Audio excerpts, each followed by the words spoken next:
Vamos orar? Pai, nós queremos te agradecer pelo teu amor em Cristo Jesus, por esse tempo onde até agora nós adoramos o teu nome através de hinos, lemos as confissões, compreendemos teologicamente, ó Deus, algumas verdades do teu evangelho, mas neste momento nós vamos debruçar o nosso coração na leitura e na compreensão da tua palavra, Senhor. Quero te pedir que, em nome de Jesus, o teu Santo Espírito nos ajude nessa caminhada, Pai, para a honra e glória do teu nome. É assim que nós oramos. Amém. Vocês já se arrependeram de alguma coisa? Tomaram uma decisão, certos de que estavam certos? Eu sei, foi redundante aqui. Mas certos de que estavam certos. E de repente você falou assim, ai meu Deus, por que eu fiz isso? E daí não tem volta, você tem que fazer até o final. Não estou falando do seu casamento não, fica tranquilo. Fica tranquilo que eu não estou falando do seu casamento neste momento, tá bom? Eu estou falando da minha pregação, porque eu estou pregando cantares. Não sei se é cântico dos cânticos, né? E nós estamos falando sobre casamento. Eu vos declaro, essa é a nossa série. E em alguns momentos, quando você pega alguns textos bíblicos, né, esse é o desafio do pregador expositivo. Porque você não tem como fugir. Não tem como você dar um somebody love. Exegeticamente, se você for alguém fiel. E hoje talvez seja um desses momentos mais espinhosos. Daqui para frente, os momentos espinhosos da nossa série serão piores. Então já estou te avisando. Estou avisando a você que serão tão espinhosos quanto essa microfonia. Isso aqui foi uma coisa que eu combinei com o pessoal lá. Pode perceber que nós estamos muito afinados na nossa comunicação. Perceba, o livro de Cantares, como eu já disse para vocês, ele é um comentário, e eu quero dizer assim, um comentário divino. Deus inspirou Salomão a escrever o Cântico dos Cânticos, ou seja, o melhor dos seus cânticos. Diz os estudiosos que Salomão escreveu cerca de 1.005 cânticos. O que nós estamos lendo nesses dias, nesses domingos, são os melhores dos melhores. Então Salomão, o homem mais sábio que pisou na face da terra, escreveu muito, falou muito, e esse aqui talvez seja a coleção, ou melhor, coleção não, a obra-prima dele. É interessante que o livro de Cantares, ele é lido na Páscoa judaica. Eu já falei isso para vocês, mas como uma boa aeromoça do nosso voo, não custa eu repetir novamente aquilo que você já sabe. Ele é lido na Páscoa judaica. Por que um livro sobre casamento, romance?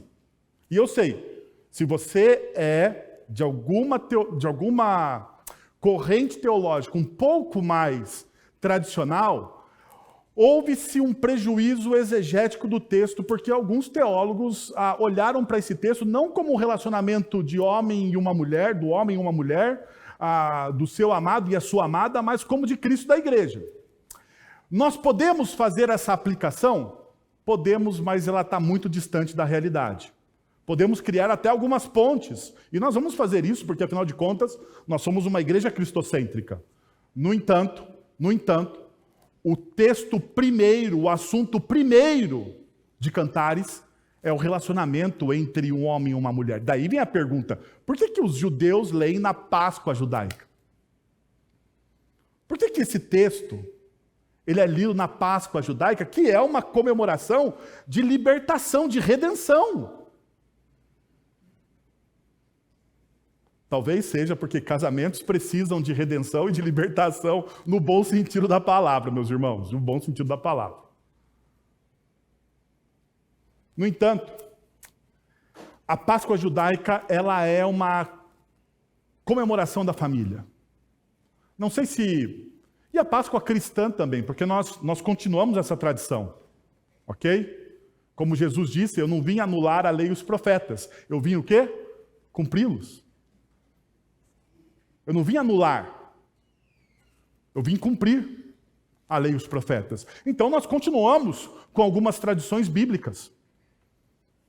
E dentro dessas tradições, a Páscoa é uma festividade da família.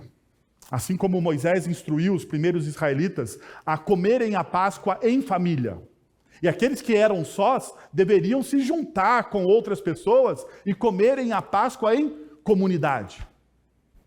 Talvez seja por isso que o livro de Cantares é lido na Páscoa, porque é a celebração da primeira comunidade. Da primeira comunidade, que é o casal, o homem e a mulher. Às vezes, algumas pessoas me perguntam, pastor, qual é a sua primeira igreja? A minha primeira igreja, o meu primeiro grupo pequeno, é a minha casa. É a minha casa. Veja, as Sagradas Escrituras vão dizer que o homem, eu sei, falar sobre masculinidade na sociedade contemporânea está em baixa. Está em baixa. Se alguém ouvir esse sermão mais para frente, talvez nós teríamos ali alguns comentários pejorativos, mas a Bíblia afirma que o homem é o sacerdote do seu lar. Sacerdote do seu lar. Qual é a minha primeira igreja? É a minha casa. Qual é o alvo dos meus primeiros discípulos? São os meus filhos. Por isso que o livro de Cantares é tão importante. O livro de Cantares é importante porque nos ensina a viver em comunidade, na primeira comunidade. A viver em comunidade, na primeira comunidade. E qual é a primeira comunidade que o homem experimenta de maneira visceral? É o casamento. É o casamento. Porque, veja, quando você é solo, né, as coisas são muito mais, como eu posso dizer aqui, sem a minha esposa brigar comigo depois desse sermão. Quando você é uma pessoa solo, você livre não dá para dizer, porque vai ficar... Quer dizer que eu te aprisiono?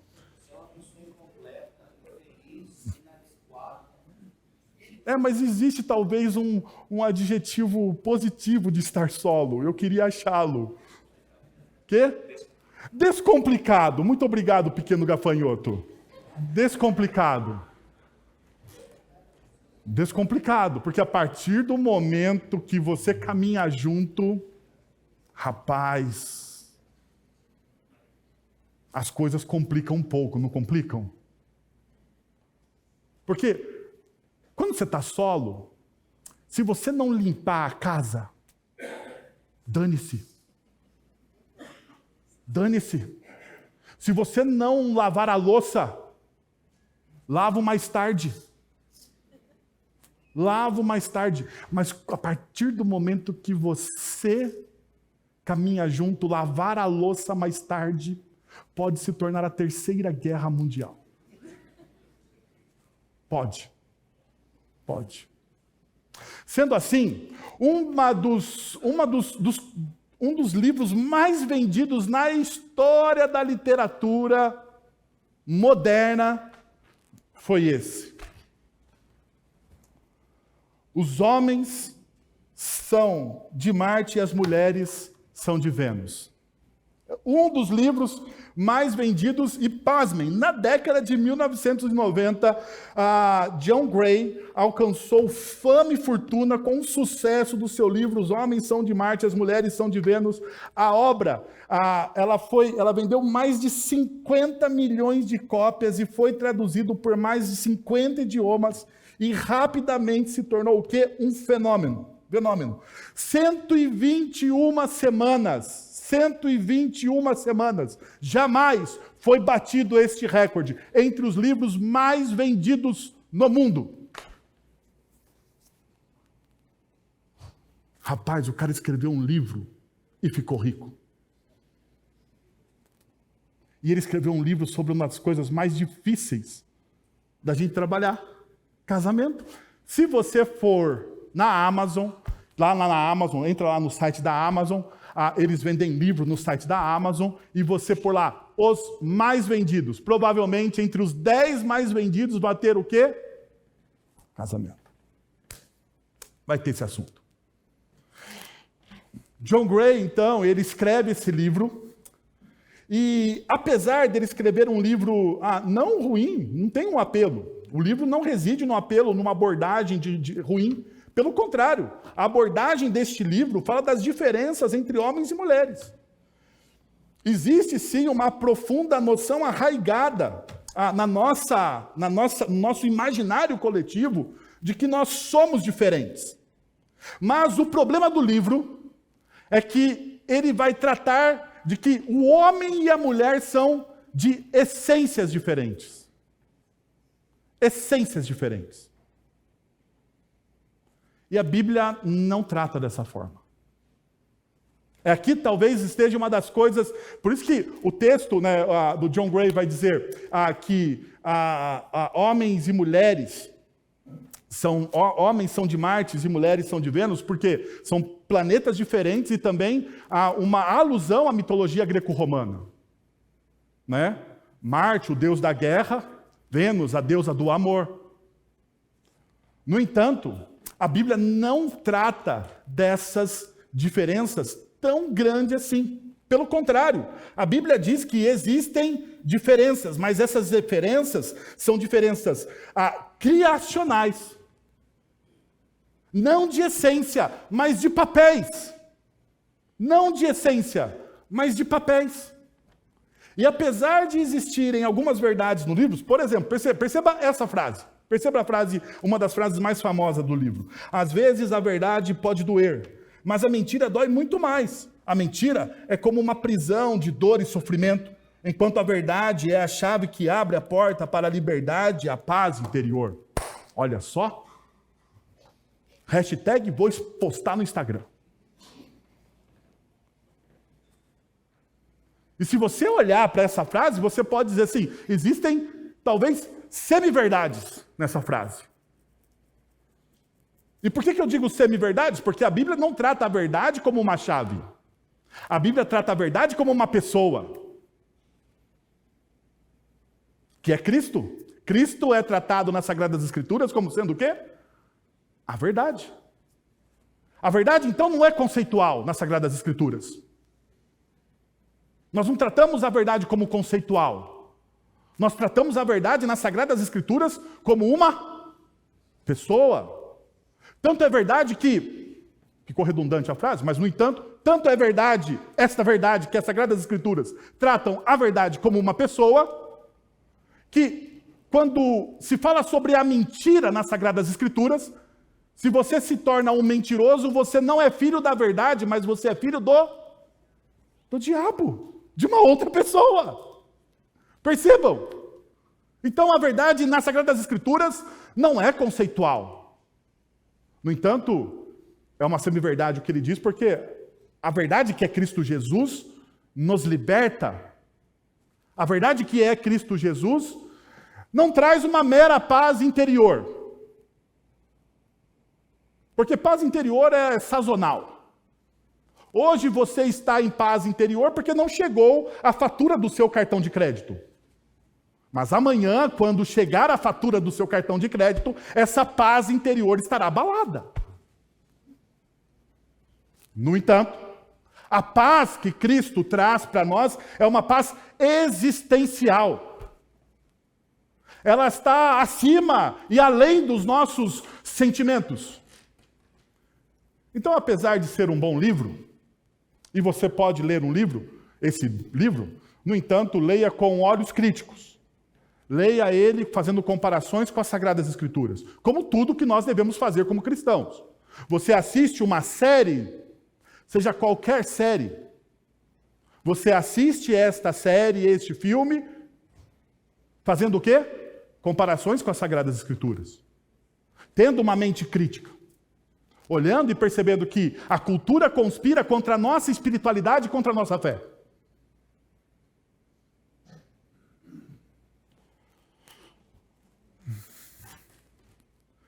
Então, o que eu gostaria de propor para vocês hoje é o seguinte: homens e mulheres são da terra, então devem cuidar bem de seus relacionamentos.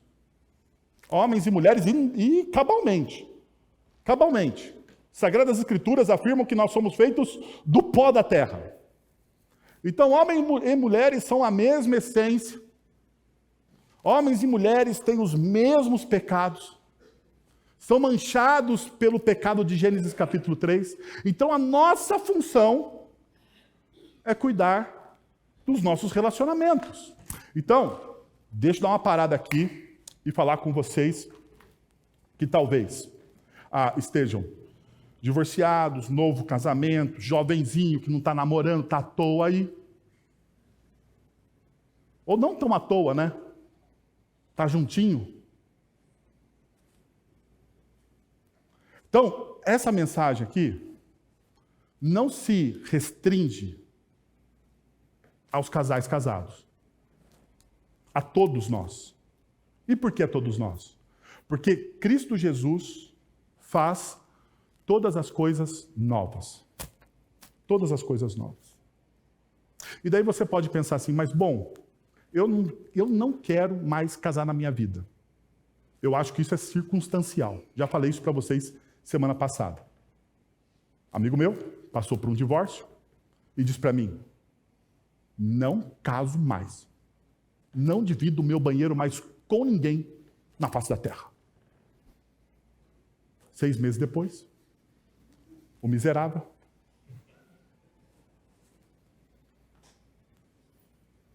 estava casando. Eu devia ter falado no casamento dele. Você não me disse que não ia mais casar? Mas Deus, às vezes, tampa a minha boca.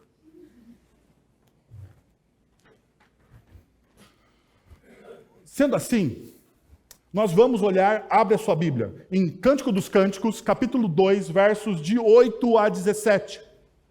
E nós vamos, como vocês sabem, esse texto é um texto poético.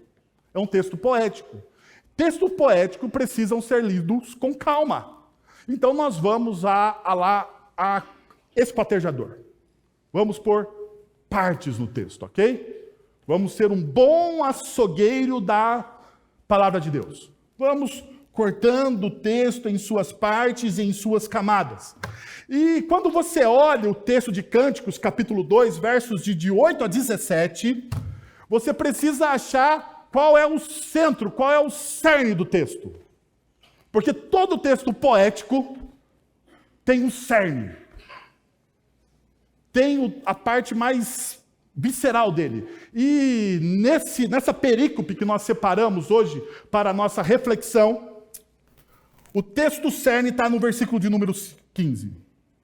Apanhem para nós as raposinhas que estragam as vinhas, pois as nossas vinhas estão floridas. Se você olhar no verso de número 13, ele introduz esse texto, o verso de número 15, como um sinal da primavera, ou como uma consequência da primavera. No verso de número 13, do capítulo 2, que nós estamos estudando, ele fala da primavera, e a gente já vai chegar na primavera, mas o texto fala dessa primavera, e logo depois, nós temos aqui uma ordem. Perceba, existe uma ordem, existe um imperativo. Apanhem as raposinhas.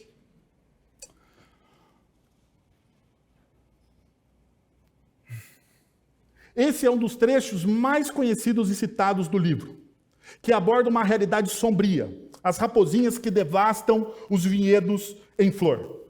Todos os relacionamentos, desde a queda, naturalmente enfrentam altos e baixos. Portanto, não devemos nos surpreender quando as raposinhas surgem no relacionamento. Então, aqui as raposinhas são o quê? Uma metáfora. Uma metáfora para o quê? Para problemas. Houston, I have problems. Temos problemas. Em toda a grande viagem, em toda a grande jornada, existem problemas. Em toda grande jornada, em toda grande viagem, existe problema. Se você já viajou, você sabe disso. Toda viagem que você faz tem um perrengue, por mais que você se planeje.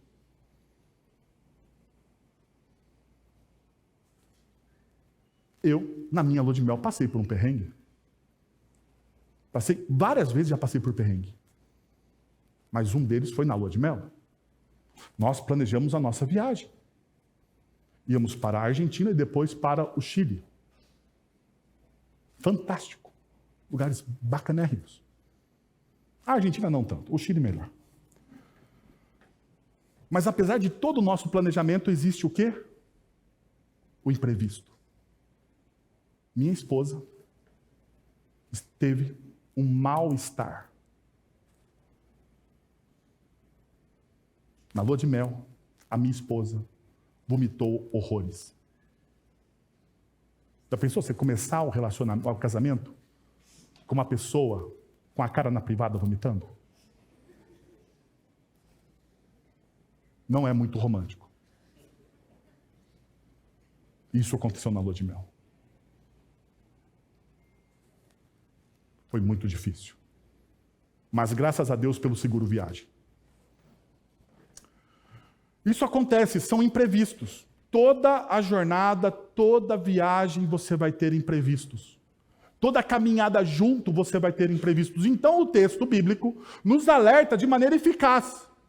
E perceba uma coisa que muitas vezes a nossa cultura já conspira contra. Porque quando nós olhamos os problemas, quando nós olhamos o problema, nós muitas vezes não tratamos o problema como um problema nosso. Nós tratamos o problema como um problema do outro. Por exemplo, naquele dia eu falei assim, você provavelmente comeu pão alfajor, né? Na Argentina, o famosão é o alfajor. Você comeu alfajor demais, meu amor. Meu Deus do céu. Você pode criar uma culpa na pessoa e ela nunca mais querer comer alfajor. Foi exatamente o que eu tentei fazer naquele momento. O fato é que a gente tenta colocar no outro a culpa, mas perceba o que o texto bíblico diz. Ele diz, as nossas vinhas. Ou seja, em relacionamentos saudáveis não há problemas que não sejam compartilhados por ambos. Em relacionamentos saudáveis não existem problemas que não sejam compartilhados por ambos. E aqui é uma questão de teologia bíblica. Por quê? Porque quando Gênesis, capítulo 1 e 2, fala sobre a união do homem e de uma mulher, ele fala que o homem deixará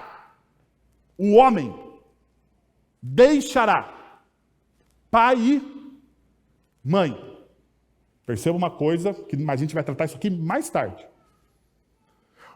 Porque no domingo à noite, semana passada, eu falei que 95% dos problemas dos casamentos desfeitos é culpa do homem. E daí um grupo de homens veio aqui e falou assim, pastor, você pegou pesado demais com a gente. Mas eu não achei. Eu achei que 5% para as mulheres estava de bom tamanho. 90% dos problemas do casamento é porque o homem não conseguiu resolver o problema. E a gente já chega lá, segura a sua onda. No entanto, a união entre o homem e a mulher, o compartilhamento dos problemas é uma questão bíblica. Quando o homem deixa pai e mãe e se une com a sua esposa, diz o texto sagrado, eles se tornam uma só? Eles se tornam uma só? Carne. Uma só carne. Fale em caipirês clássico. Carne. Com ênfase. Nós nos tornamos uma só carne. Ou seja, o que é meu problema é problema dela, e o que é problema dela é problema meu. Não existe uma separação de problemas. Não existe uma separação de mazelas. É profano dizer que existe uma separação de mazelas e uma separação de problemas. Por quê? Porque o texto, uma só carne, esse aí, é o mesmo texto que a palavra as Sagradas Escrituras usam para um só Deus. Um só Deus. O mesmo texto que as Sagradas Escrituras usam para o quê? Trindade. E nós acabamos de ler na confissão de fé que a Trindade é o quê? No credo, desculpa. No credo, que a Trindade ela é indissolúvel. Ela é indissolúvel. O Pai, o Filho, o Espírito Santo, eles funcionam como uma verdadeira comunidade indissolúvel. Sendo assim, o casamento deveria ser o quê? Teologicamente falando, um espelho da Trindade. Meus irmãos, o meu problema, as minhas idiosincrasias, olha que palavra bonita, depois você procura no dicionário, as minhas feridas, as minhas chagas, elas são também da minha esposa, assim como as delas são minhas. Então, por isso que o texto bíblico diz: cuide das raposinhas, porque a vinha é nossa. Surge então a pergunta que não quer calar: como lidar com as raposinhas que ameaçam os nossos relacionamentos? Como a gente lida com isso?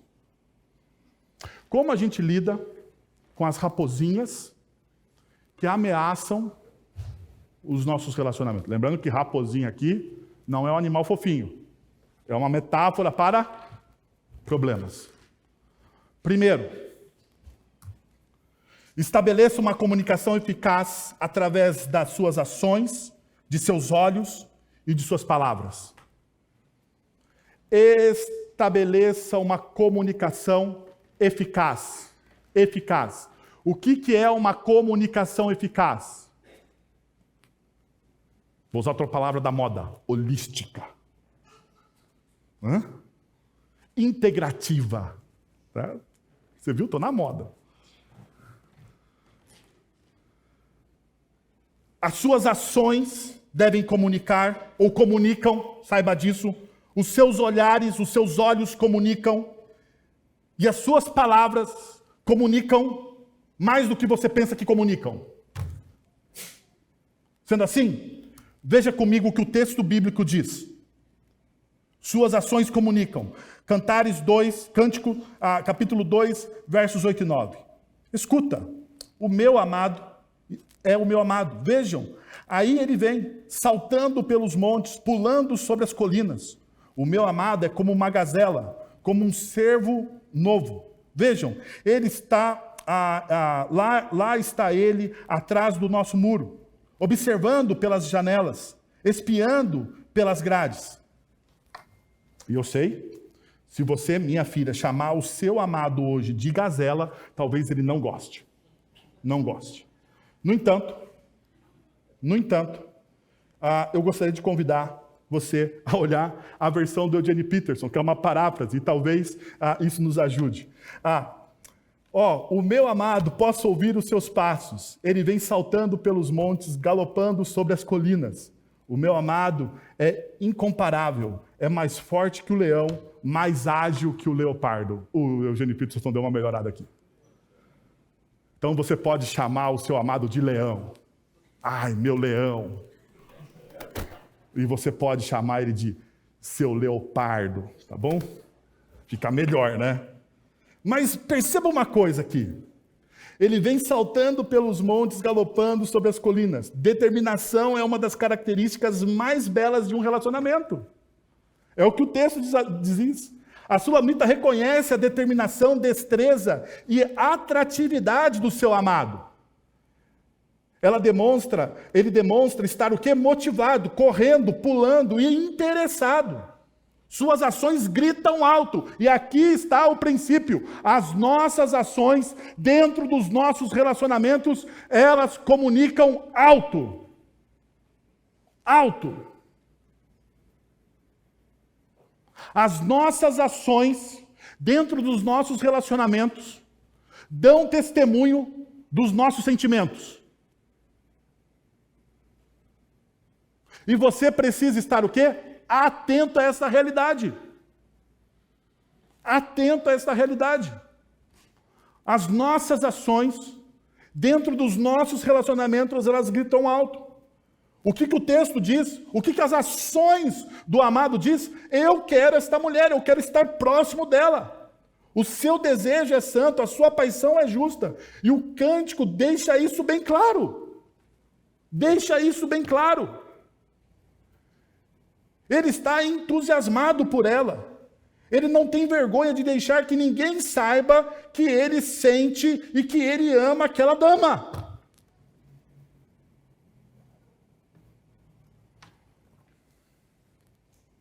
E aqui eu queria falar novamente para os homens. Nós temos dificuldade de demonstrar os nossos sentimentos. Nós temos. É natural do homem. Nós temos dificuldade. E nós precisamos romper isso. Porque isso não é um efeito natural da criação de Deus. É um efeito da queda em nós. É um efeito da queda, do pecado na nossa masculinidade. Termos vergonha dos nossos sentimentos. Por exemplo, culturalmente, a gente diz o que para os nossos filhos? Homem não chora. Você olha para o moleque lá e fala assim, para de chorar, moleque, levanta. Para com essa graça aí. Eu já falei isso, acho que eu contei aqui uma vez. O meu filho, ele joga futebol, lá no clube. E estava disputando o campeonato. E na disputa do campeonato, e no futebol, é um jogo onde você tem o quê? Contato físico. O meu filho, que não é nem um Hulk, pelo contrário, ele é magrérrimo, ele tomou um jogo de corpo. E pareceu o Neymar, caiu e ficou rolando. Eu olhei lá eu sou um pai um pouco participativo das competições dos meus filhos. Eu olhei, levantei e falei, moleque, levanta daí! Para de graça!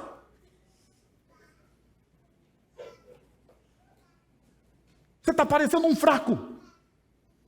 A mulher que estava do meu lado falou, meu Deus do céu. Falou, eu ouvi.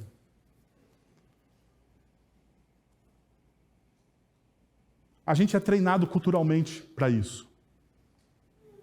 Para aparentarmos força. Mas às vezes força também é saber expressar os seus sentimentos. É força também. E é força de humildade. Saber expressar os seus sentimentos é força de humildade. É de humildade. Perceba, quando Jesus olha para Jerusalém como ovelha sem pastor, o que ele faz? O que ele faz? Ele olha para Jerusalém como ovelha sem pastor e diz, é um bando de pecadores. Ele olha para Jerusalém como um bando de ovelhas sem pastores, ele diz, são pessoas fracas moralmente. Ou Jesus, ao olhar essa cidade, o povo amado de Deus, como pessoas sem pastores, ele chora. Ele chora. Ele chora. Ele lamenta.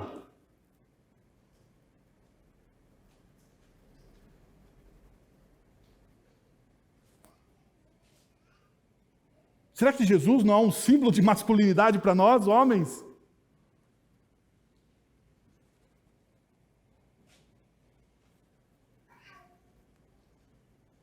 Jesus, ao olhar, Jesus ele lamenta, ele chora, ele ri.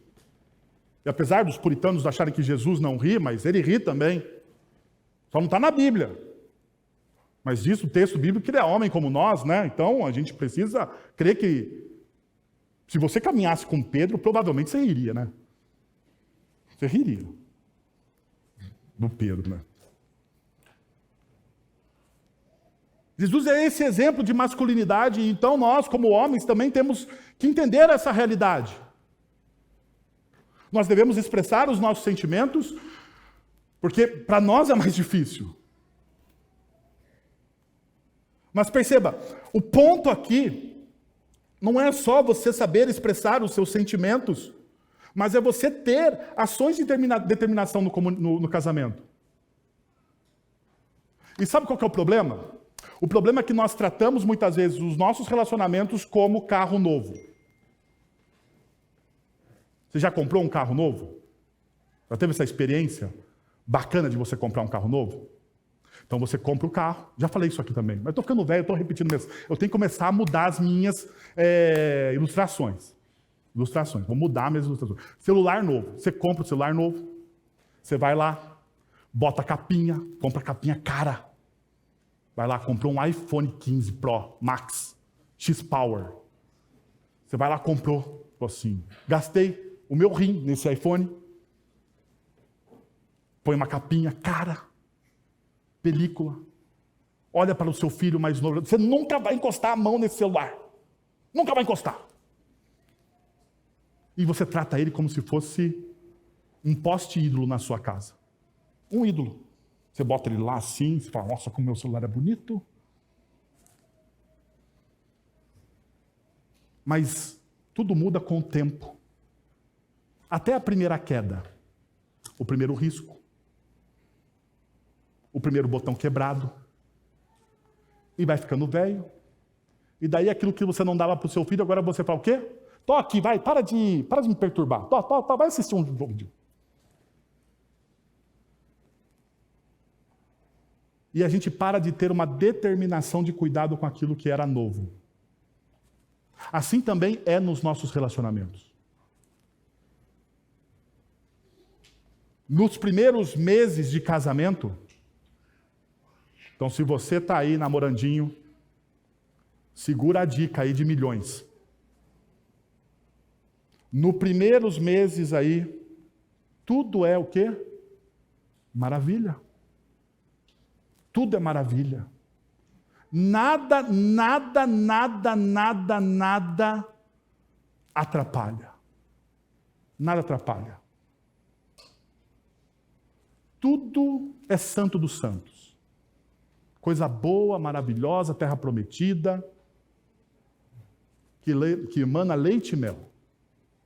Vai passando o tempo, aquilo que é terra prometida não é tão prometida, aquilo que era tão bonito não é tão bonito, aquele cheiro bom não é tão cheiro bom, e as coisas vão ficando em desuso, e você pede a determinação de cuidado. O texto bíblico está nos exortando, se você deseja ter um relacionamento duradouro, você precisa ter o quê? Determinação de cuidado. Você precisa cuidar. Nenhum relacionamento subsiste sem cuidado. Nenhum relacionamento subsiste sem o quê? Cuidado. Precisa de determinação. Nossas ações testificam os nossos sentimentos. Se você diz para a sua esposa, se você diz para o seu marido que você a ama, as suas ações precisam o quê? Testificar a sua fala. Precisa. Ainda, perceba o que o texto bíblico nos diz. O texto bíblico nos leva a uma segunda realidade dentro disso do cuidado do nosso casamento. Vejam, lá está ele atrás do nosso muro, observando pelas janelas, espiando pelas grades. Perceba, o Eugene Peterson, eu vou usar muito aqui para a gente entender as metáforas do texto. Ele diz, o texto bíblico diz, ele já está ali, atento a tudo. Seu olhar, perceba, seu olhar me contempla. Porque é essa ideia de estar pulando de um lado para o outro entre as janelas. O seu olhar me contempla. Meu amado chegou, ele está falando comigo. Perceba uma coisa, a força do texto está aqui. A contemplação é a arte de extrair do cotidiano a beleza e a novidade. Eu não sei se vocês têm a experiência de ler textos bíblicos, de meditar nas Sagradas Escrituras. Eu, como pastor, e como um discípulo de Cristo Jesus, tenho essa prática. E alguns dos textos bíblicos você já passou por diversas vezes. No entanto, o ato de você meditar e contemplar um texto mais de uma vez, você vai extraindo daqueles textos o quê? novas verdades, novos princípios, novos valores. Assim também é com os nossos relacionamentos e com a pessoa que a gente ama. Tem coisas na vida, meu irmão e minha irmã, que precisam de uma segunda olhada, de uma contemplada, de observar bem. E o texto bíblico nos diz isso. Esse casal provavelmente já se conhecia, e o texto deixa claro, eles já se conheciam, eles estão aqui caminhando, segundo os comentaristas, do noivado para as núpcias. Do noivado para as núpcias. Eles já têm um relacionamento estabelecido, e sendo assim, em relacionamentos estabelecidos, para você ter a novidade, você precisa da contemplação. Você precisa da contemplação. Sem a contemplação, não se extrai a novidade. Agora deixa eu parar aqui e fazer uma pergunta séria para vocês. Você contempla a pessoa com quem você caminha? Você contempla ela? Como é o seu olhar para ela? Como é o seu olhar para ela?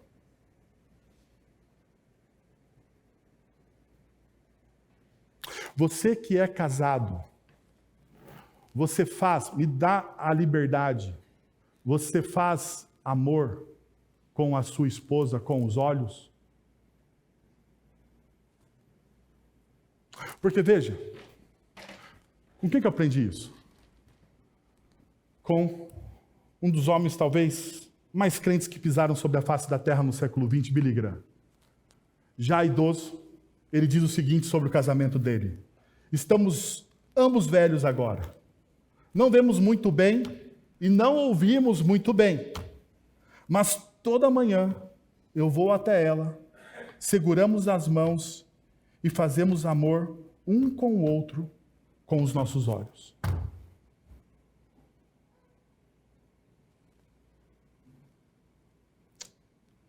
A contemplação tem a ver com isso. Você saber amar a pessoa com os seus olhos. Com os seus olhos. E o texto bíblico nos leva a essa referência. A terceira ação para você cuidar do seu relacionamento são as suas palavras. As suas palavras comunicam. Então perceba o texto. Levante-se, minha querida, minha bela, e venha comigo. Veja, o inverno passou, acabaram-se as chuvas e já se foram. Aparecem flores na terra e chegou o tempo de cantar. Já se ouve em nossa terra o arulhido dos pombos. A figueira produz os primeiros frutos e as vinhas florescem e espalham a sua fragrância. Levante-se, venha, minha querida, minha bela, venha comigo. Aonde está a força do texto? A repetição. Já falei isso para vocês. Quando o texto bíblico repete uma mesma expressão, ele está nos ensinando o quê? Alguma coisa. Então você vê que no começo e no fim existe o mesmo convite. Perceba então, conversas saudáveis têm o efeito de trazer a primavera para os relacionamentos. Porque é entre as conversas que a primavera acontece. Como dizemos, algo é tão importante quanto o que dizemos. O como dizemos é tão importante quanto o que dizemos. Uma atitude gentil e um tom terno promovem ouvidos receptivos do outro lado. Então, pela terceira vez, a Sulamita chama Salomão de meu amor. Como mais ela poderia responder? Como mais ele poderia responder? Ele responde com um convite, com a caminhada. Vamos caminhar, vamos conversar. Vamos caminhar e vamos conversar.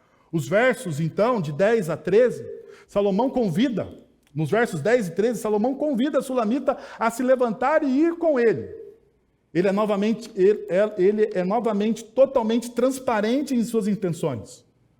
Não há barreiras, não há restrições. A conversa é franca, é direta. E por isso ela produz frutos. Porque a ideia da primavera é que produz o quê? Frutos. A primavera é o tempo da produção dos frutos. Qual que é o princípio? Se um casal não sabe conversar, dificilmente na vida eles irão produzir o quê? Frutos.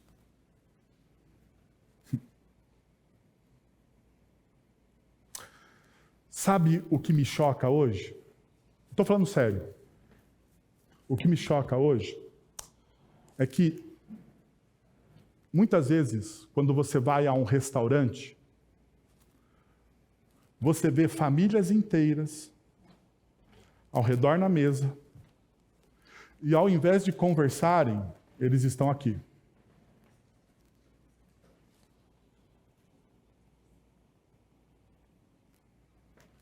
Eles estão aqui. Isso aqui se tornou uma fuga para conversas profundas. Isso aqui se tornou uma fuga para conversas. As pessoas não conversam mais porque elas fogem para a tela do celular.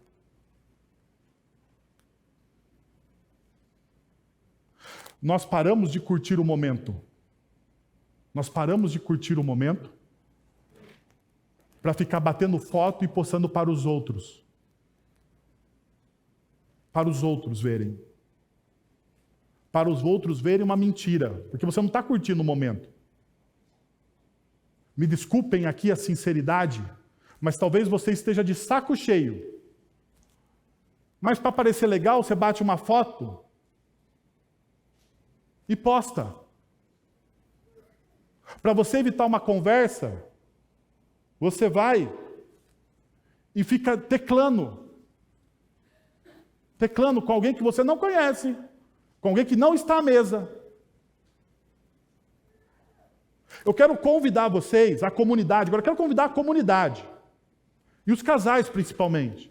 Quando se sentarem à mesa, peguem o celular e coloquem ele à distância. Quando você se sentar à mesa, sabe por quê? Porque na espiritualidade cristã, a mesa é um lugar santo.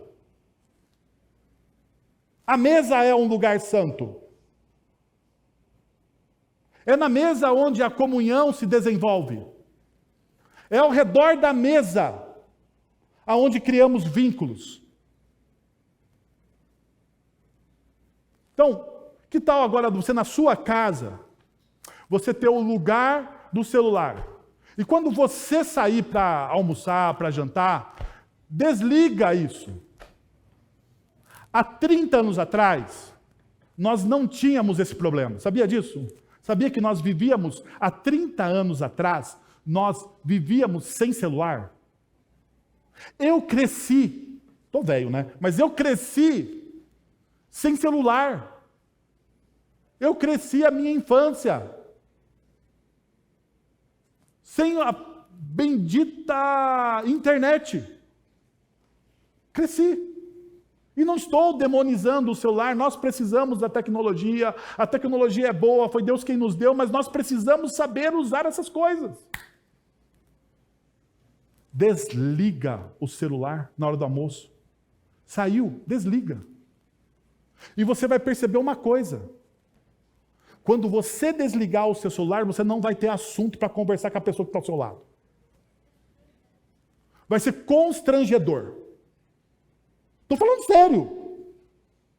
Vai ser constrangedor. Você vai olhar para a pessoa que está há 10 anos com você e falar assim, e aí, a gente falar sobre o quê? Daí você vai dizer assim, ó, vou dar uma dica. Dica de milhões para vocês aqui. Você vai falar assim, me lembra Do que você gosta, meu amor? Porque eu esqueci. Qual é a sua cor preferida? Aonde você gosta de comer? O que você gosta de comer? Nós estamos num restaurante que você gosta?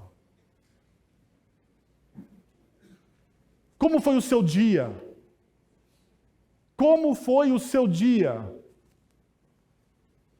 Como foi o seu dia? Quer ver uma mulher feliz, meu amigo? Pergunte para ela, como foi o seu dia? E ouça. Daí, paciência para ouvir. Daí, exercício de longanimidade. Certo?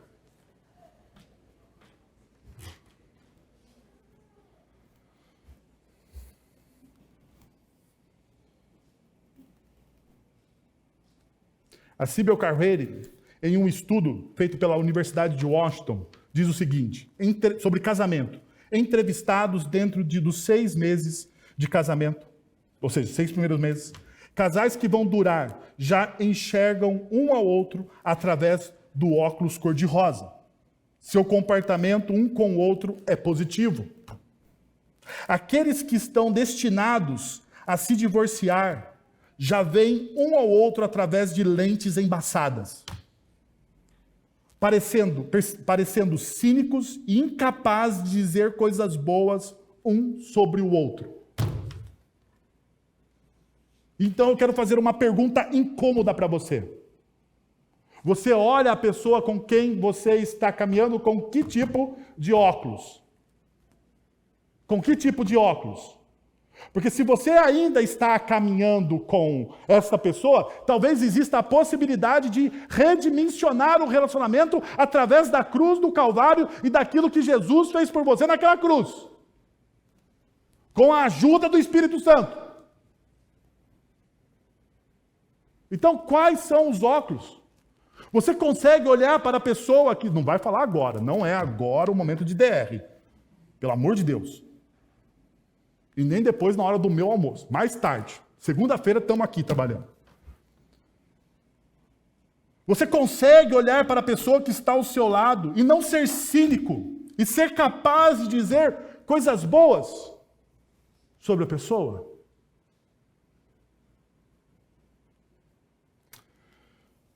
Nietzsche vai dizer uma coisa muito interessante. Ele diz o seguinte: ao iniciar um casamento, o homem deve se colocar a seguinte pergunta. Você acredita que gostaria de conversar com esta mulher até a velhice? Tudo mais no casamento é transitório. Mas a maior parte do tempo é dedicado o quê? À conversa. Nós precisamos retomar a arte de conversar. Nós precisamos, meus irmãos. Cheguei a um ponto aqui culminante no meu sermão. Segundo o meu cronômetro, eu já falei com vocês 44 minutos. Eu tenho mais 2 pontos. Mais 2 pontos. Então eu vou fazer o seguinte, para você não ficar bravo comigo, para as mulheres saírem felizes daqui, falando assim, não, nós vamos almoçar mais cedo, nós vamos desligar o celular, nós vamos praticar aquilo que o pastor disse hoje, em nome de Jesus. Mas esse é o combinado. Caso contrário, se vocês não combinarem isso comigo, eu vou terminar o sermão agora. Porque o sermão da noite já está pronto. Já está pronto. Podemos combinar assim? Vocês vão sair daqui, fazer aquilo que a gente combinou? Então deixa eu dar só o refletir e praticar e a gente ora sobre esse primeiro ponto.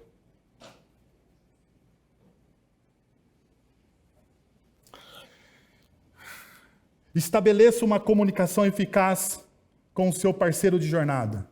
Não caia no erro de achar que, pelo tempo juntos, seu companheiro ou companheira já sabe sobre os seus sentimentos. Lembre-se de que somos limitados e precisamos da graça e de compreensão. Estabeleça uma comunicação eficaz. Como? através das suas ações, através dos seus olhares e através da sua fala. Fala. Diante disso, lembre-se que nós somos limitados. Eu sou limitado, você é limitado. Todos somos marcados pelo pecado.